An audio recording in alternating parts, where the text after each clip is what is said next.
let's talk about hashtags. Back in the day, you could gain a ton of followers with a lit hashtag strategy that really didn't take much thought. All you had to do was choose 30 industry-related hashtags, drop them in your notes section, and paste them in the comments of your post to reach thousands of accounts that didn't follow you. Remember the good old days? Hashtag realtor, hashtag open house, hashtag real estate agent. Times were good. Drake just came out with God's plan. The Astros were cheating in the World Series, and we were all just gaining hundreds of followers a day by just posting hashtag realtor. But it truly was the golden era of Instagram. You could sometimes double, triple your engagement with hashtags. So that leaves us to the question today. What about hashtags right now when I'm watching this video? Do they work? And if they do, how should I use them? Let's first break down the types of hashtags. According to me, there are 4 types of hashtag. There is the content specific, location specific, global hashtag, and the branded hashtag. Content specific hashtags refer to the actual content of the post. For example, if I post a Family Guy meme about being nervous before an inspection, I would use hashtags like hashtag Stewie, hashtag Family Guy, hashtag inspection, hashtag nerves. See how all those hashtags have to do with the post? Those are content-specific hashtags. Location-specific hashtags are exactly what they sound like. If I'm hosting an open house in Tucson, Arizona, I might use hashtags like hashtag Tucson open house, hashtag Tucson, or a specific neighborhood like the hashtag foothills. Hyper-localized hashtags won't have as many posts as broader city hashtags, but they might be more effective because they don't have as many posts allocated to them. Also, it will help with searchability. Global hashtags are hashtags that have hundreds of thousands and millions of posts attributed to them. Some popular ones would be hashtag realtor, hashtag real estate agent, hashtag real estate, and hashtag running, hashtag funny. These are the most useless hashtags because they're so broad and they have so many posts that they really can't help you this much at this point. They have millions of posts. So I would mostly avoid them completely. Although sometimes they could help Instagram put your content in front of the right people. I just wouldn't even touch these hashtags. What am I saying? Branded hashtags are hashtags that you would use for your personal business. Like for me, it would be hashtag broke agent, hashtag BAM, hashtag the broke agent. And for you, it might be something like hashtag Smith Real Estate, or whatever your team name is. Your brokerage also, I'm sure, has hashtags like hashtags Agents of Compass, or hashtag Remax, or hashtag EXP Recruiters. So yes, those are branded hashtags. I can't believe I'm sitting here doing a video on hashtags. This is infuriating. Everybody needs to be fired. So now I will answer the golden question. How many hashtags should you use in your post? I'm gonna say 2 to 4, and do not use them in every post. Hashtags are kind of like drugs. The more you use them, the less effective they are. Not, of course, that I have any experience with drugs. I'm just saying I'm a well-educated man who understands the idea of tolerance.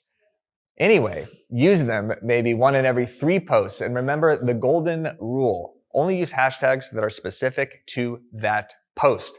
If you post something about your family at Disneyland, you're not going to use hashtag realtor. In fact, you'll never want to use hashtag realtor because, like I mentioned, it's too broad in the first place. Instagram and all social platforms recognize when the content does not match the tags, and that can actually hurt the post performance.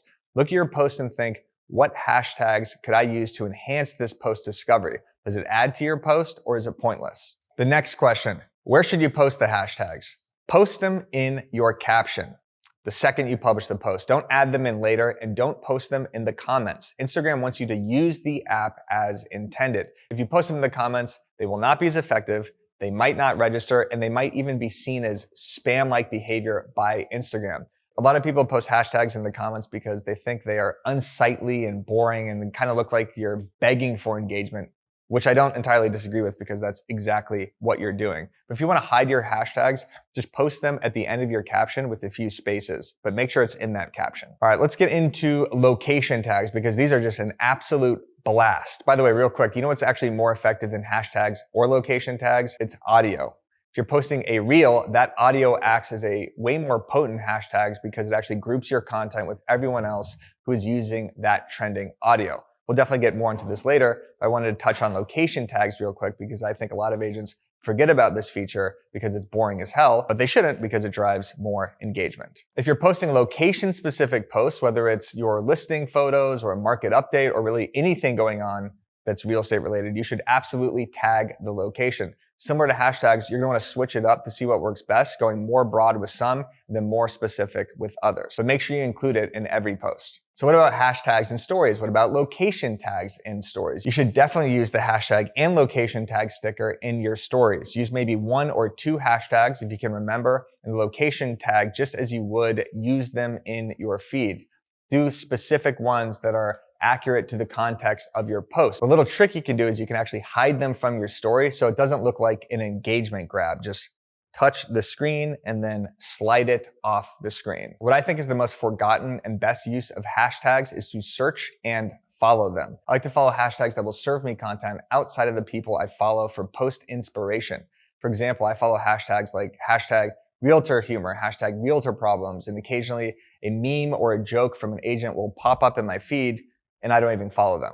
So for agents, it might be good to follow hashtags in your location or your community so that you can track what's going on and comment on accounts you don't follow. I also like to search hashtags for ideas and posts. So there you have it. Hashtag strategy is not something I would be too concerned about, but they can add a little value and context to your posts, possibly putting it in front of a few more people. But they're mainly used for search and to follow and to get your content in front of the right people. If you enjoyed this video, please huck it a like and make sure you're subscribed because I come out with videos like this every Monday. If you guys really enjoyed this video and want to see me dive deeper and actually show you how to implement all these strategies visually, click the link below in the description to get on the waiting list to our course, our social media course. It's coming soon. It's going to be epic, classic, a course, right?